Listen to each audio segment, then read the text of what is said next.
All right, my friends. Hello, hello, hello. It is a Thursday, the day after Christmas.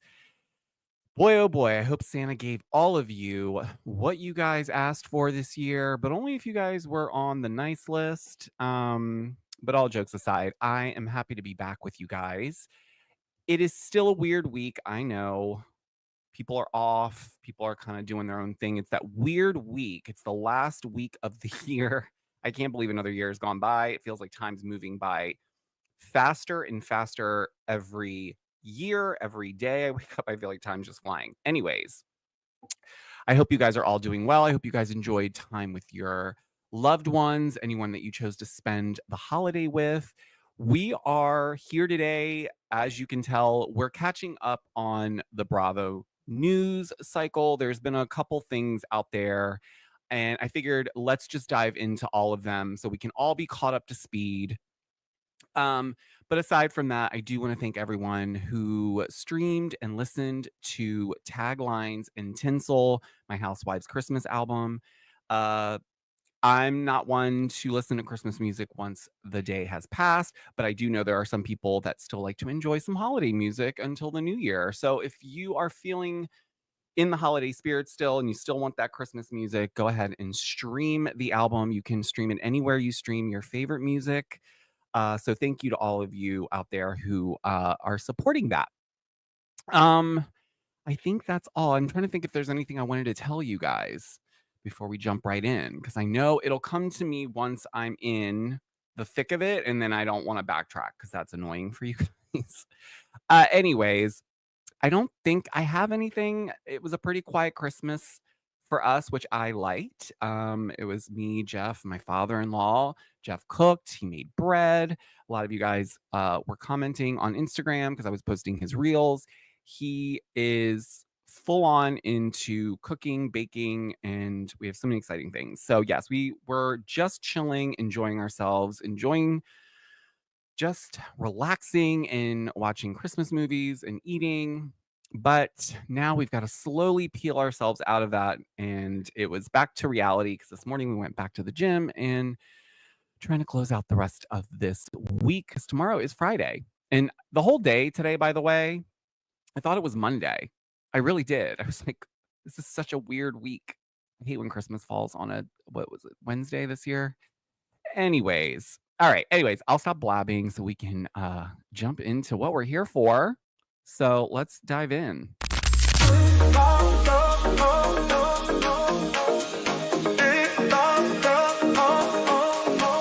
We need to talk about this. Every rumor, every twist on the Georgio says podcast. We need to talk about. So hit that play, stay in the know. Georgio's here to steal the show. On the Georgio says podcast, we need to talk about this.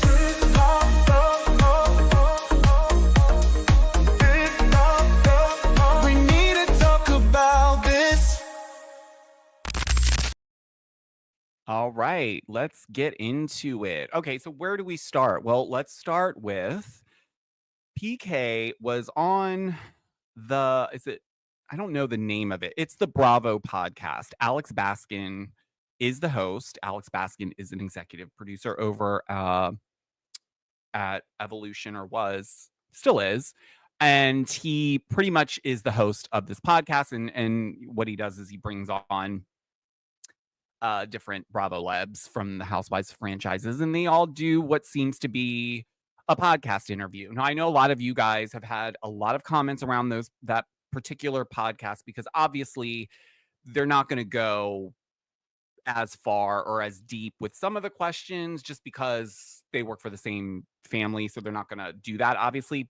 And a lot of you guys, based on my interview that I did, wasn't an interview, but it was a conversation rather that I had with another Housewives producer who's currently producing for Bravo, who's done Beverly Hills, Orange County, Potomac, you name it.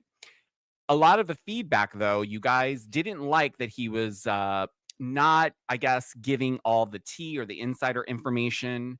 And I totally get that. And to be quite honest with all of you, the main reason why I had him on was because A, we are really friends in real life. We've known each other for 20 years and we both didn't meet each other doing this. We kind of evolved and, our lives went separate directions, but this Bravo thing kind of, I don't want to say brought us back together. We were always kind of connected, but this for sure added a different layer. So I thought, why not have him on the podcast? It's a great catch up, if anything. And he did film the Paris and Nicole, the encore. So I did want to talk to him about how that experience was. But I do understand that if you see that me or anyone else has got a producer on the couch or on their show, you're expecting probably something meaty. And I understand that that's not what came out of that. But I honestly wasn't going into that looking for anything uh tea oriented. Now, if he divulged something, then yeah, sure, absolutely. My ears would be wide open. But I also didn't go into this. I didn't give him the questions ahead of time. I was very honest with him. He was honest with me. He said, I will answer if I can. If I cannot, I will not be able to. And that was fine with me. Uh, but it was just more fun talking to someone who's actually in the mix. And so there's that. So I say that to say, obviously, Alex Baskin's not going to hit these heavy hitting questions that maybe some of us would like to know. But I would say that this interview was interesting. It wasn't an interview, but the question asked to PK, because it was PK and Mauricio, to PK was what were his thoughts on Dorit and how she's been vocal this season around their marriage and their separation and PK's alcoholism. And I think she even used the words full-blown alcoholic. And so this was interesting take from PK's part, because as we know, Dorit's, for lack of better word, has 0 F's to give at this point. And I think we're all seeing that. And so whatever the case is, a lot of people also are on the fence. Is this real? Right? I have also caught myself because I'm like, but then I'm like, no, there's something about it, at least from her side. I'm not sure, so I'm not speaking for her.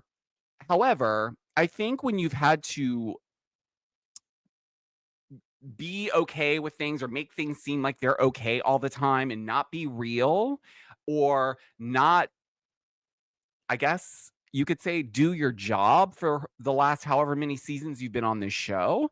Because quite frankly, we've all had these conversations. Every time the last few seasons have ended, we're like, Dorit's on the chopping block. And then, coincidentally, life will happen to her right before filming starts. And I'm not saying that to be shady. I'm saying that to say it always seems to work in her favor towards the tail end, right? She always seems to slip in through the door, even though, like this last season, we were for sure after that reunion, we're like, I don't know, man, she's not going to come back. And not after all that, she didn't really give us much, right? Then she did. We found out, okay, producers allegedly put her in her seat and said, listen, if you're not going to talk about what's really going on in your life, then we don't care. So obviously she took it seriously. So she's like, okay, well, maybe she looked around one day and was like, you know what? F it. I'm tired of playing this fake BS game. I'm gonna go for it, right? But I understand that some people are looking at it like, this seems a little produced, and perhaps maybe the I don't want to, because I don't believe the shows are produced in a way that's like they're not being told what to do. But I do think that some people are probably like, maybe the producers were like, look, this is clearly the elephant in the room, so why not just deal with it and then move on? You know what I mean? Because that's one thing about producers. I feel like they're in your corner, but they're also there to make a show. So they've got to pull stuff out of you. And I think they gave Dorit a fair amount of time to come to that and start sharing and divulging, or at least playing in a way that makes it seem like she's sharing. It never seemed to be the case. So this season, it is throwing people for a loop, myself included, although I'm very excited and here for it. The last recap I did on the last episode, Dorit actually liked it. So like she's watching, she's seeing what people are saying. And I think she also is aware that people really, although it's horrible for her, people are really enjoying that she's coming out so strong. Like this whole situation with Camille, like they're clearly putting her in the hot seat. And you know what? Sitting from everywhere else, especially from Erica's vantage point, I am very interested to see how Erica absorbs all of this because it's interesting from her angle. She was probably the first one that had to like sit in a bunch of mess and no one, one thing's clear, no one's ever going to be able to top what Erica went through on camera, off camera, and around that. Because I thought about this. It's like how if I was friends with Erica and then let's say this was happening in my life. It's not to say that I can't share it with her. She's my friend, that she's not going to be there for me or supportive or understanding. But I would know in the back of my mind that nothing that I said that was happening to me that was keeping me, I don't know, under the covers, if you will, nothing would top what that woman has gone through and dealt with on and off camera. So all I'm saying is that like, yes, Erica, she's very interesting to watch this season because you're kind of seeing her like, oh, well, I remember when no one gave two craps about me. Oh, I remember no one showing up at my house with pizza and throwing a pizza party to help me feel better. And it was like all these little nuggets, right? Where she's like realizing like, mm-hmm. But then I think, did Erica know a lot about everything way before it played out? Because sometimes her reactions are like very like, oh, like she's trying her hardest to like, this is the first time I'm hearing about this. Uh, but no, I think it's going to be an interesting season with Dorit. And also, you know, Dorit has a lot going on. The big storyline here is obviously Dorit's separation from PK and how she's taking, you know, no shit literally from anyone. And that was from episode 1. She came in guns blazing. This isn't a buildup, you know what I mean? So yes, it's energized people and they're excited to see what she's going to do and say next. But PK, on the other hand, is not so pleased with what Dorit had to say about their marriage, about what was going on, why they separated. His point is she made it seem as if, though, the alcoholism was kind of the reason for the separation. And his point was no, you know, yes, that was a factor, I'm sure, because it added layers and, you know, alcohol doesn't always bring out the best in anyone, especially if they're using it to deal with traumas or things that they can't manage emotionally or mentally. So, you know, he clearly didn't like the full-blown alcoholic because he feels like that there is no such thing as full-blown alcoholic. You're either alcoholic or you're not.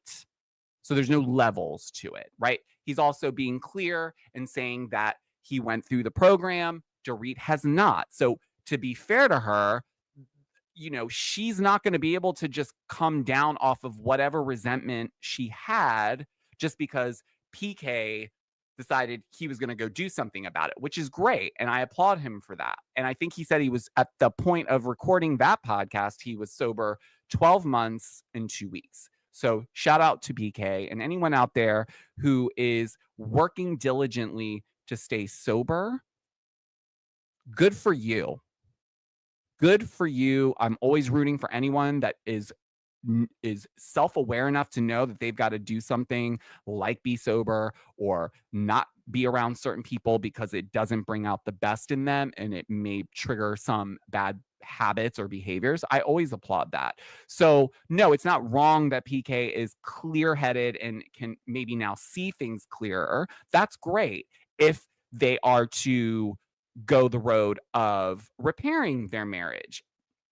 But if I look at it from the angle, and I'm just playing with shoes here, so to speak. But if I was in Dorit's position and I was dealing with someone, let's say, that was drinking and then acting like a total ass, but then also rarely around, but then shows up and then there's an issue, or maybe it's that I'm not doing the things that I used to do when we started dating because life evolves and changes, and so do we, and so our priorities shift and change. And so because she couldn't be the arm candy girl that he could drag around to every social event anymore, and she wasn't interested in that, now that's boring, and now that's not, fulfilling him and his needs. And then also you have this break-in situation that happens to her a couple years back that added PTSD and all these other layers. So all of these things can shift anyone, right? It's not, and I think this is so true. Love is not unconditional when it comes to a romantic relationship.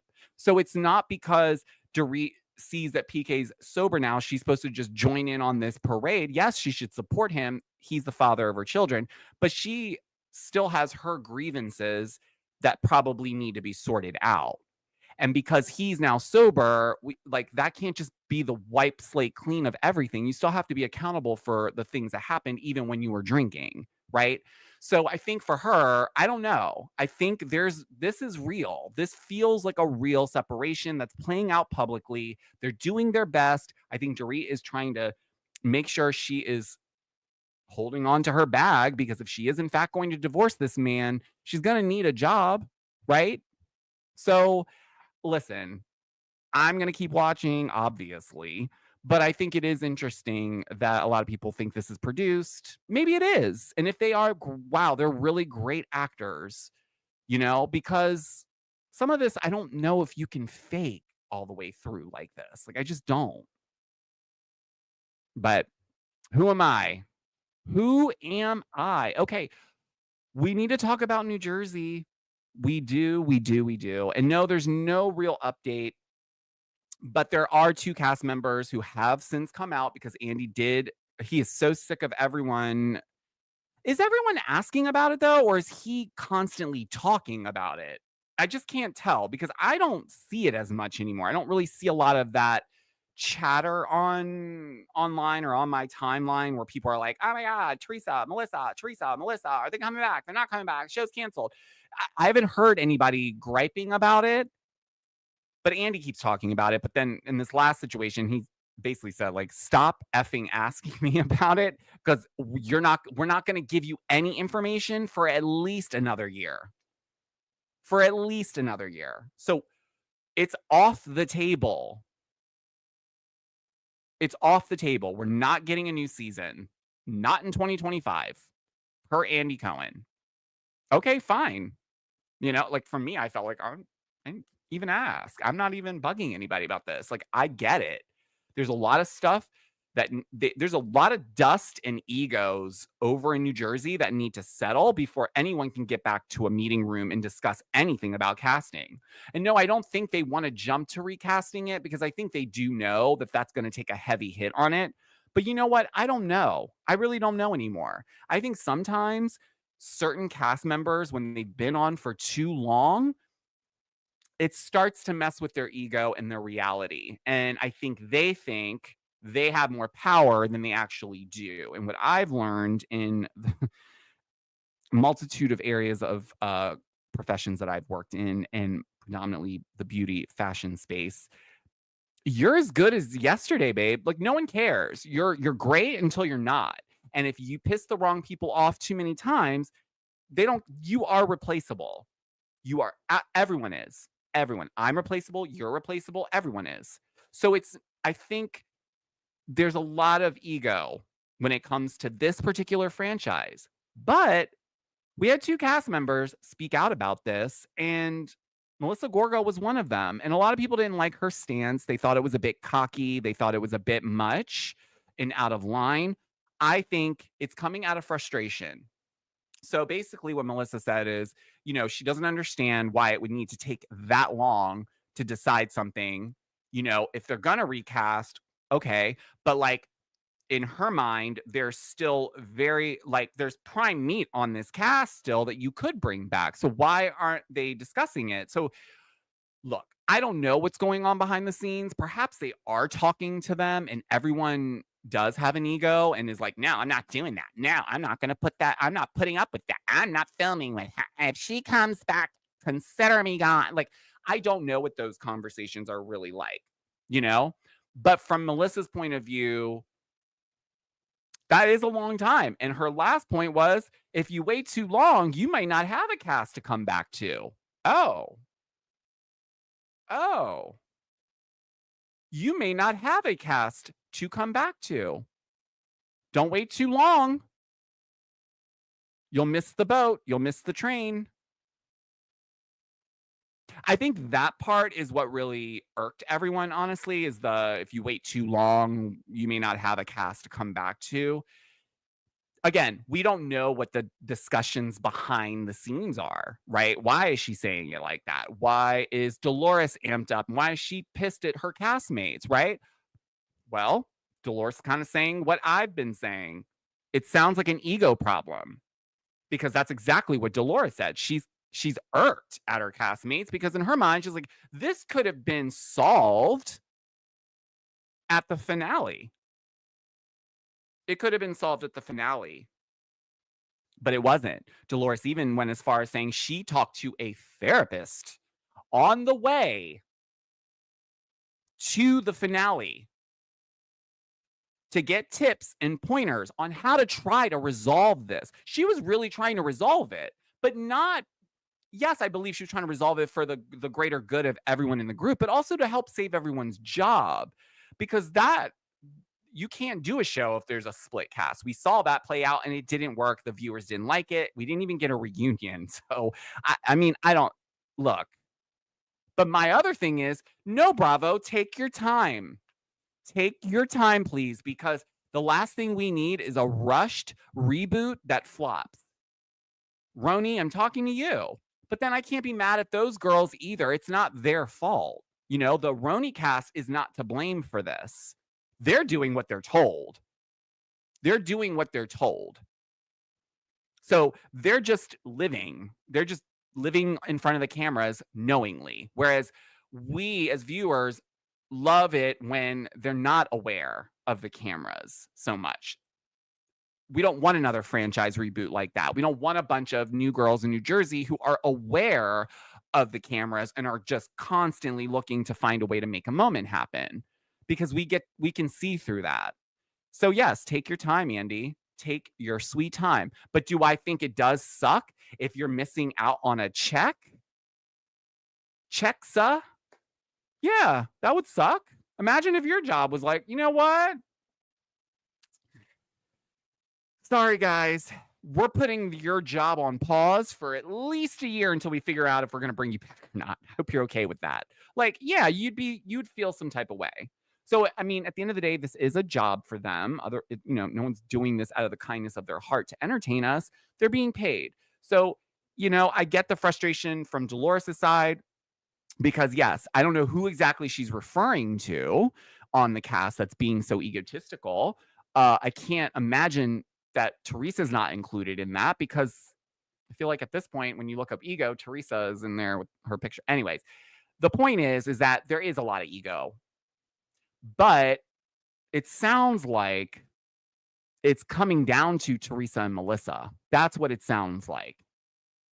And maybe people are not getting anywhere with it. And so they're like, forget it. We have other fish to fry. We have other projects. We have other shows. We have other deadlines. We are not spending all of our time babysitting these egomaniacs in New Jersey. I'm sorry.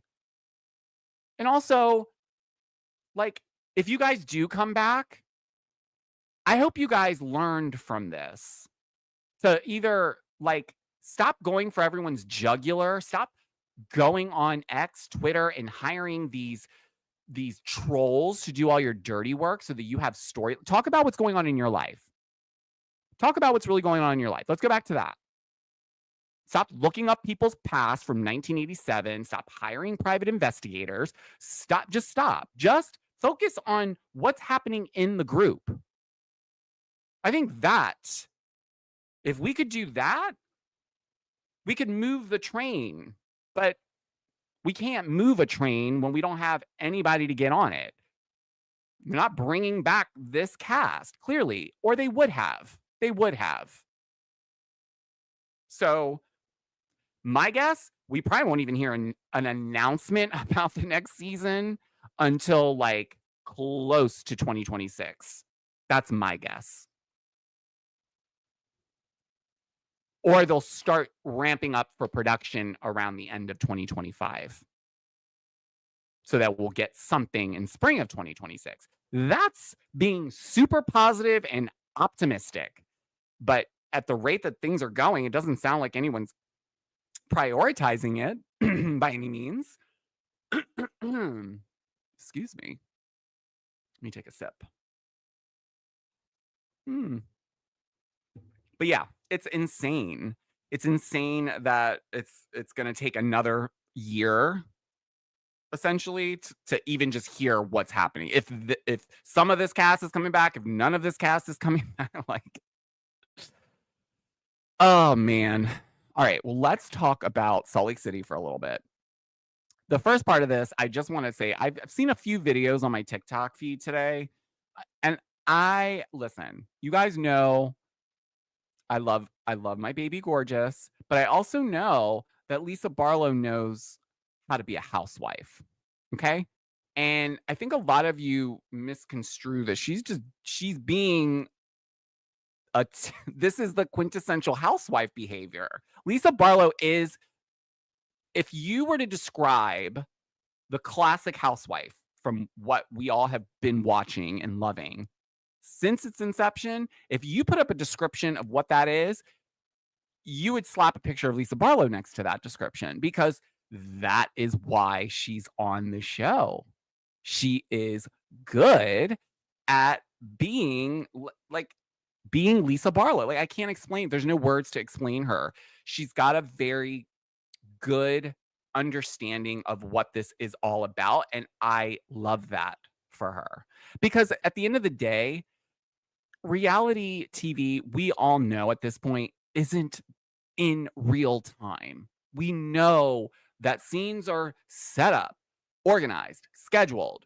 People know the topics on hand. People are reminded. My friend James did tell me that they do have to remind cast members before they're going into a scene what's going on, because they do film so much. That gives you an idea right there. They're not sticking to this grid that everyone thinks is like, not everyone on the show who's filming in that moment knows what the main storyline. I mean, you can guess, but you don't really know what's going to populate on the episodes until they air. So imagine you're filming, like, maybe let's say I filmed 6 lunches last week, but you, the viewer, are only going to see one of those play out. But the other 6 or 5 conversations were also important little storylines, if you will, but they weren't big enough to anchor in with what the majority was playing out in terms of, the main story. Like Dorit, for instance, like, I'm sure people around her castmates knew, oh boy, this is going to be her season in terms of the heavy hitting storyline. I think you can put 2 and 2 together, but what I think also happens is you have all these moments. And so, yes, producers, my friend James, producer, told me, yes, we do. We'll remind them. And he even gave me an example of a situation. Like, if I was going to meet up with a friend of mine for a lunch scene, I might go to my friend James, who's the producer, and say, what should I be talking about today?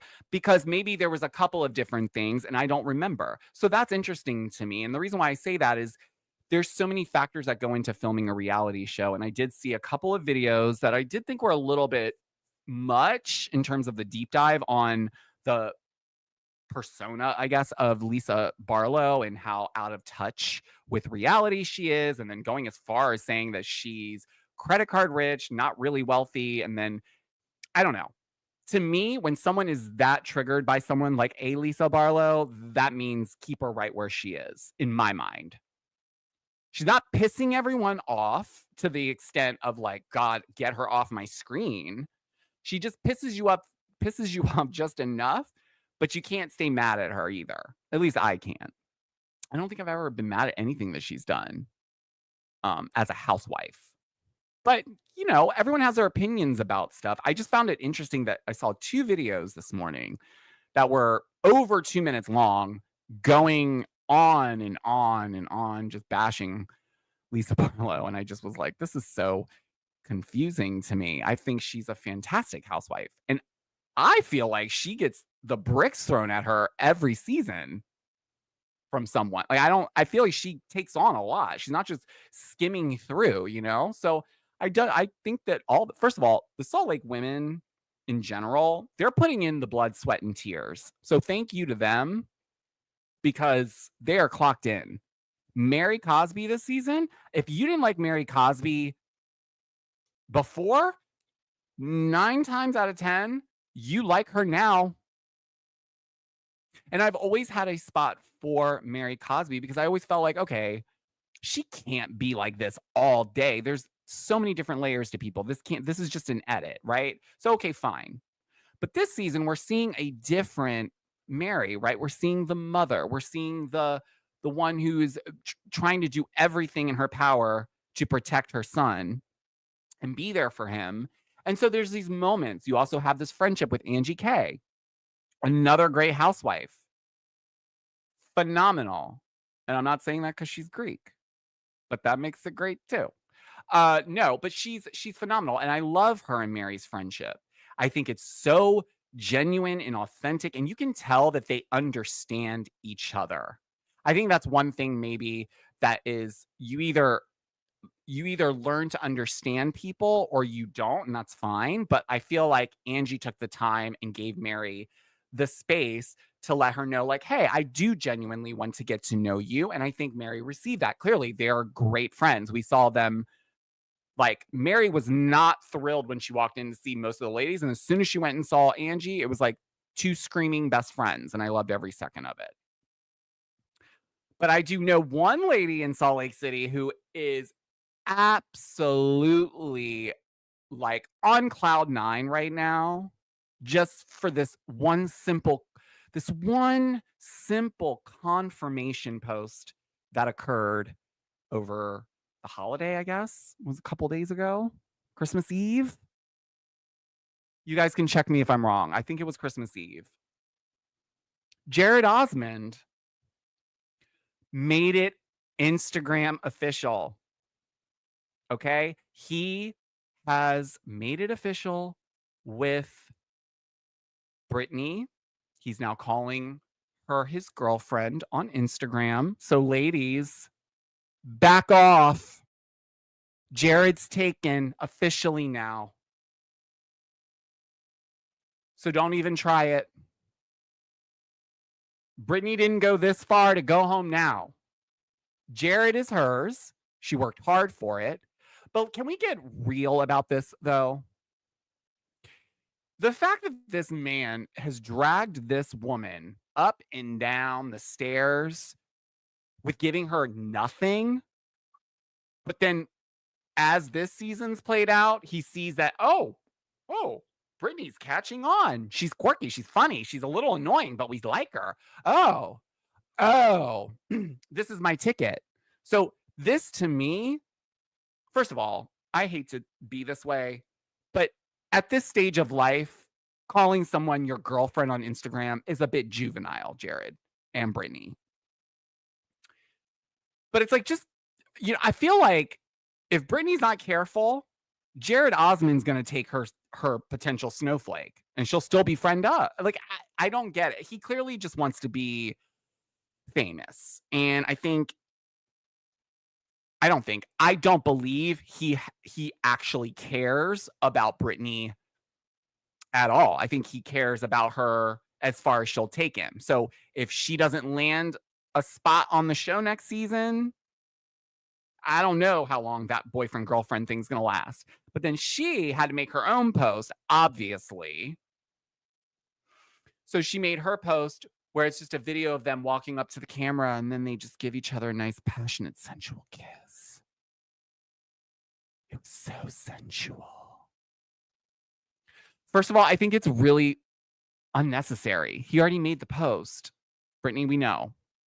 Like, this would have been your moment to shine and not, you could have commented. Like, I feel like she should have commented on his post, but not made a post on her timeline about it.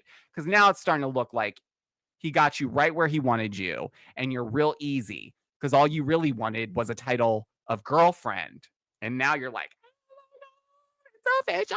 I have an announcement. Insanity. I do like Britney though. She's grown on me. I was at first like, what is going on here? Why is she here? But now I'm like, oh yeah, no, she's good. We need a little bit of that, a little quirkiness.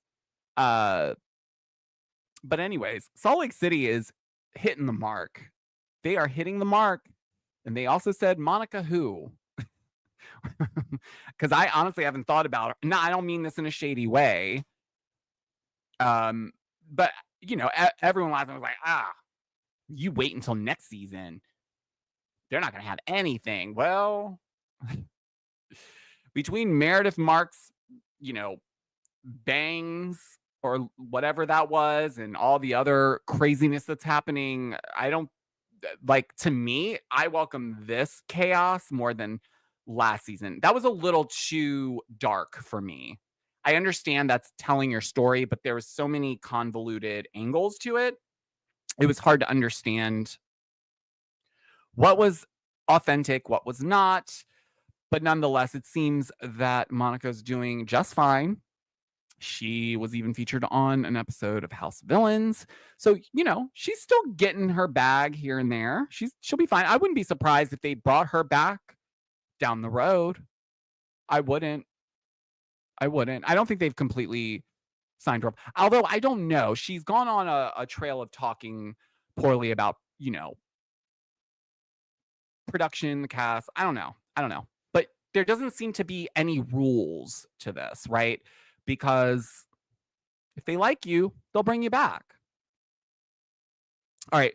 One last thing that I want to talk about, but I'm not going to go into the full detail of it. And I hope that you guys understand why. And if you love this human as much as I do, then you'll understand why I'm taking this approach. And it's not because I'm trying to whatever. I do feel some type of way about Kim Richards, and the news coming out over the weekend that there was some issues involving police and her calling and saying a lot of things and then having to go through another period of what seems to be a dark moment for her, unfortunately, really saddens me, but also worries me. And I don't mean to say that I'm not her family, so who am I to be worried? But I say worry in the sense of I worry that something like that, right?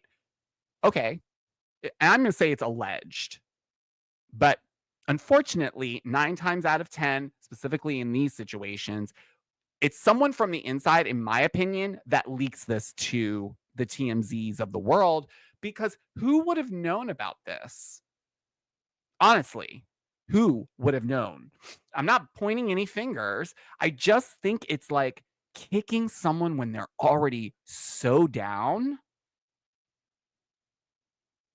And I don't know, my heart breaks for her, and maybe because I just feel some type of way based on her, how she grew up and all the things that she did as a child. She was so talented and had done so much to help her family. I'm not saying they're not there for her or they're not supporting her. I'm sure they are in whatever capacity that they can. I don't know the answer. All I know is my heart breaks for Kim Richards. It really breaks for her because I'm so sad that I don't know. I don't want to say hasn't figured it out because I don't think anyone has figured it out, right?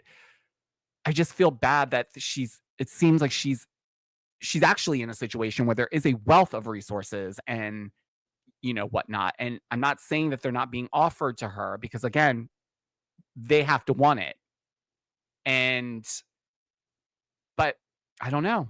I just can't shake it. So yes, I am fully aware. A lot of you guys have been sharing the story since it came out with me. And if you guys communicate with me regularly in my DMs, you know how I feel about Kim. I've publicly talked about it. I don't really even reference her. She's not on the shows. And if she is on the shows, I hope they keep it at a very minimal capacity because I don't think it's good for her. I really don't. I think, it's not the reality TV aspect. It's just it's the cameras. There's something about it that triggers her and it just isn't good. I just don't think it's for her. And I hope that, She has the best people around her that will help her in any way that she needs it. But I do think it's sad. I think it's sad because I think, we all know someone who is constantly battling their own demons or dealing with something that is harder for them to overcome. And I'm not saying that it's not taxing on family, right? Kyle, Kathy, that is emotionally taxing. If you are on the outside of that, that is having to witness that over and over and over again. So it's a sad time. And it was the holidays. And so like that just adds like a layer that, it just made me sad. So no, I'm not going to dig into it and theorize what happened. My takeaway was, why was it even put out there publicly? Why was that important? Did we need to know that? I don't know. I don't know. All right. Thank you guys for joining me in the chat. Hi, Lori. I don't know how they're going to salvage it either, Lori. I really don't. Just Kelly's in the house. Jared Osmond is securing his spot next season. He absolutely is, Just Kelly. And I hope he doesn't take Britney's snowflake from her if she is to earn one next season. Yes, it is very sad indeed. What else is going on? Look, aside from Bravo, I was debating. I was debating on whether to ask you guys this. But have you guys been following what Bethany Frankel's calling the Dior bag situation? I don't know if I can even say it on here because I think on TikTok you're not allowed to say the actual DRONE word because then they automatically, from what I'm seeing, people are using a lot of code words. So Bethany made this, I mean, God bless her.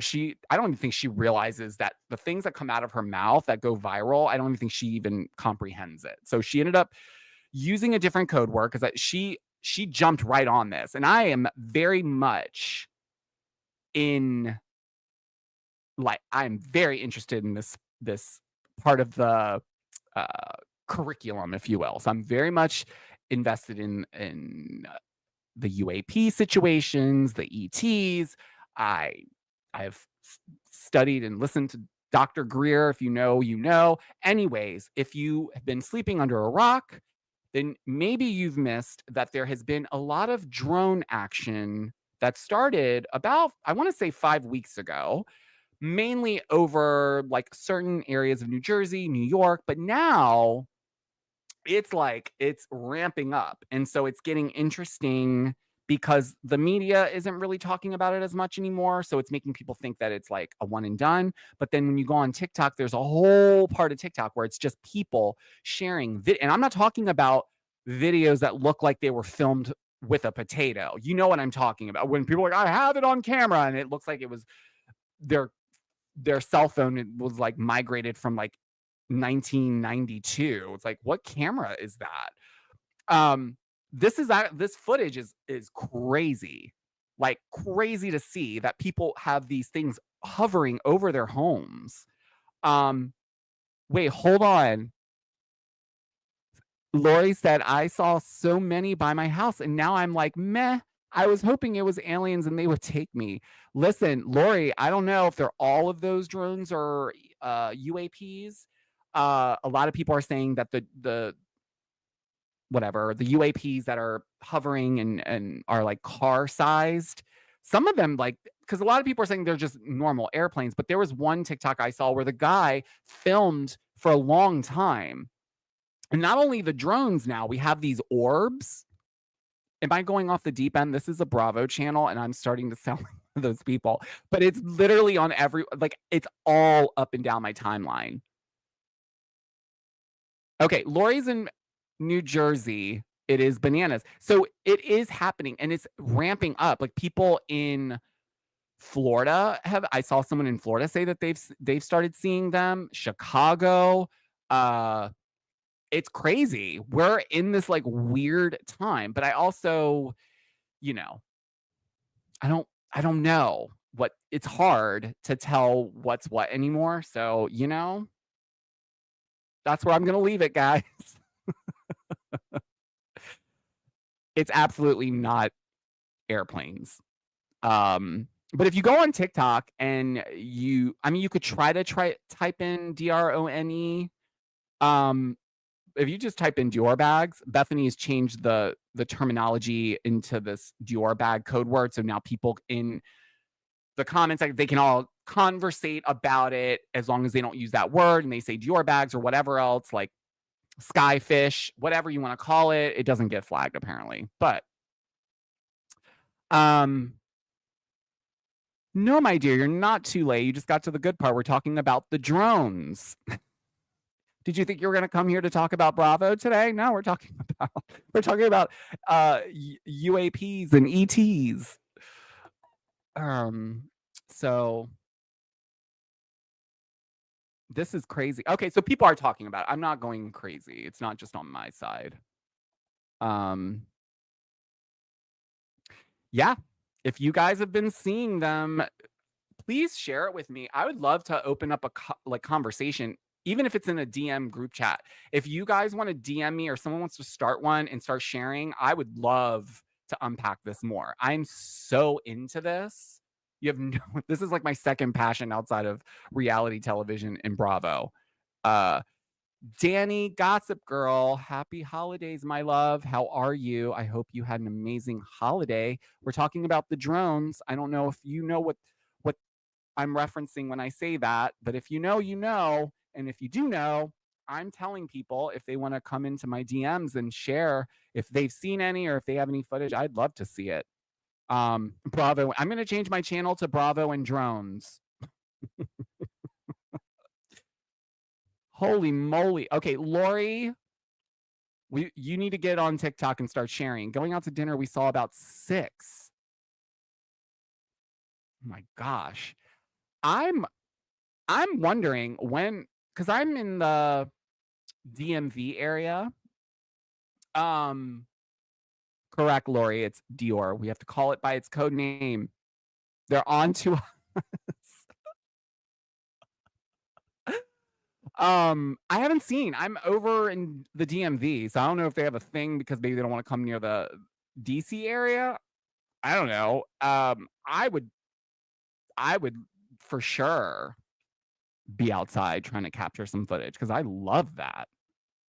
And also, are we prepared for this? I don't know. Okay, I think this is where we need to taper off and end the live because this is going down a different rabbit hole.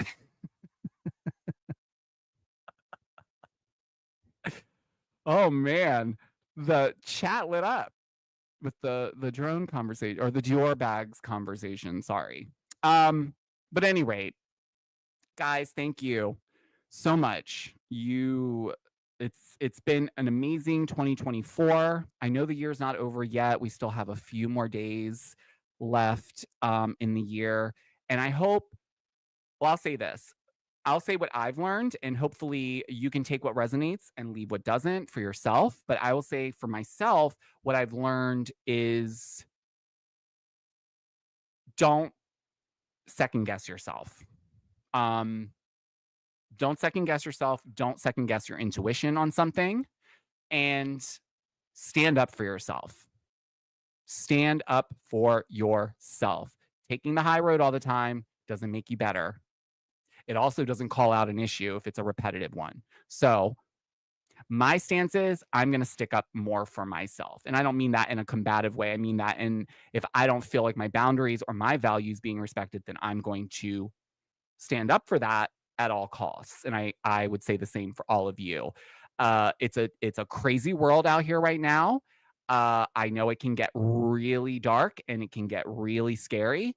And part of the reason why I do what I do is because I understand that firsthand. When I've been in my dark moments, I lean to something that is going to take that away for a moment, if any. And, you know, so no, I don't dive into all the other chaotic news, but sometimes I feel like I try to keep it as light as I can because I would rather entertain you, make you laugh or make you smile or make you gasp at someone else's drama than have you sit there and have to rethink about all the crazy stuff that's happening in your life, right?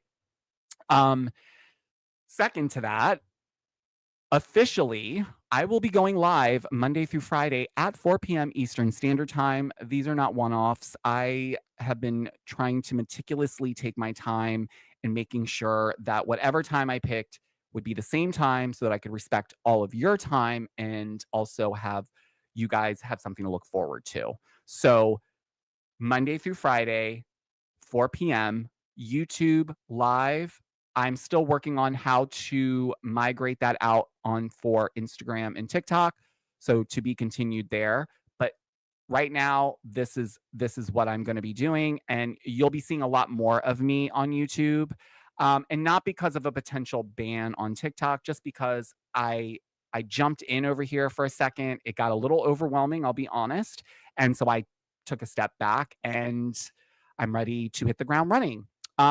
So I love you guys for jumping on here, and I hope that you will join me every time that you can at 4 p.m. Monday through Friday, because I love chatting with you guys, and I can't wait to show you what I have in store for you guys in 2025, because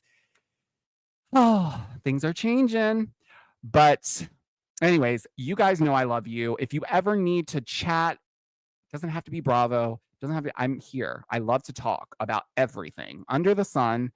DM me. I check my DMs every day. I do my best. I go through my requests. I look through and make sure I'm not missing people that belong in my primary folder.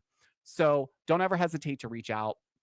And please, I'm serious. If you guys out there are like wanting to chat more about these drones, like DM me on Instagram. Let's start a group chat because I'm so here for it. But that is where I will leave you guys on this Thursday. I hope you guys enjoy the rest of your evening. Stay warm, stay safe. And until tomorrow, I will talk to you on the next one. Bye, guys.